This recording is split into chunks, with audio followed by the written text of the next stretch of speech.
So sa week 2, di ba na-discuss na to ang family ni Rizal o yung early education.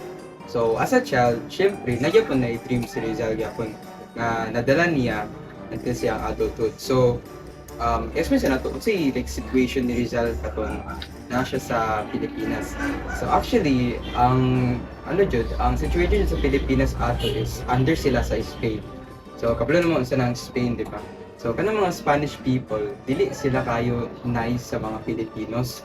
Kaya murag ginakontrol nila ang mga tao sa una. So nakita to ni Rizal nga murag unfair kaayo ilang trato sa ato ang mga Pinoy sa una. Murag nasakitan siya para sa mga Pilipino.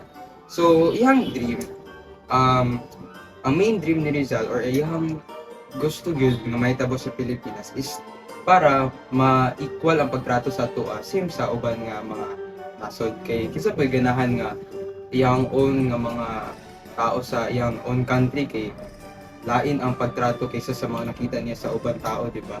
So mura dya po nagkanang bitong example na ako'y ice cream tapos isa ra kong ice cream pero siya akong gihatagan kanan ba kung wala kay ice cream?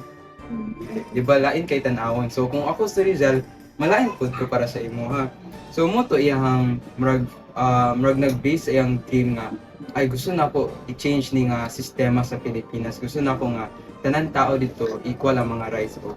Ang sila freedom. So next nga ang topic na to another. So, di ba, kuan man si Kuya Mark o freedom, naka-mention man siya. Karon ato sa kuan kung unsa ang freedom. Ang freedom is, siya og kanang naamoy, kuan dito, kanang liberty.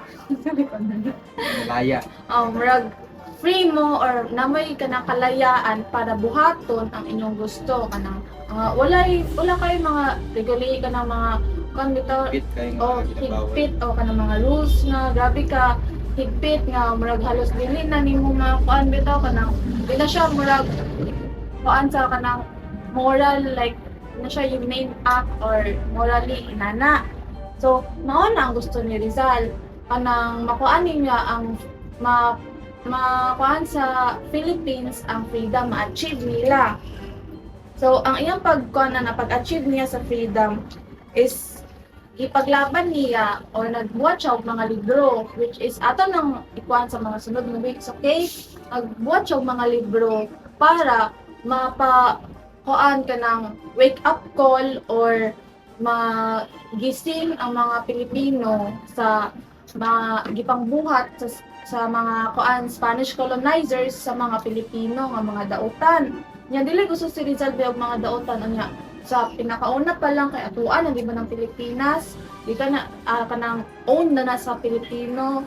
So dapat walay Spanish na mo kanang mo control ana kay atuan man na lain sa gayo imong dulaan tapos siya mo control ganan ba mo ana ba dili moto muna ang kuan ni Rizal about sa freedom.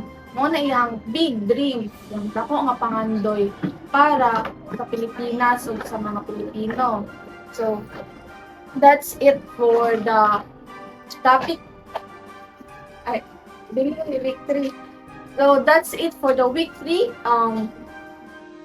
Standby lang nila for the next week para sa laing topic. Thank you.